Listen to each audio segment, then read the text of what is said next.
Hello বন্ধুরা, সবাই কেমন আছো? আজকে বানিয়েছি তেঁতুল দিয়ে চানা মশলা। ভীষণ টেস্টি খেতে হয়েছে। চলো দেখাই কিভাবে বানিয়েছি। প্রথমে শসা কুচিয়ে নিয়েছি, আলু কুচিয়ে নিয়েছি, গাজর কুচিয়ে নিয়েছি, পেঁয়াজ কুচিয়ে নিয়েছি, আর নিয়েছি টমেটো কুচি, কাঁচা লঙ্কা কুচি নিয়েছি, আর 1 কাপ মতো কাবুলি চানা ছোলা সেদ্ধ করে নিয়েছি।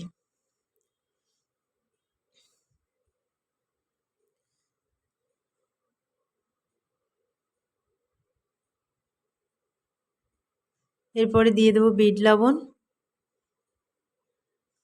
তারপরে দেব জিরে আর ধনে গুঁড়ো, কিছু কাঁচা ছোলাও নিয়েছি।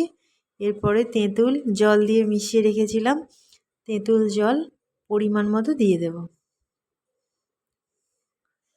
ভালোভাবে তেঁতুল জল দিয়ে চানা মশলার সমস্ত উপকরণ সুন্দর করে মিশিয়ে নেব।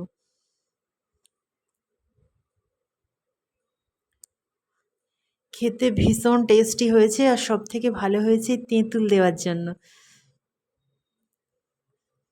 সবাই ভালো থেকো, দেখা হবে নেক্সট ভিডিওতে।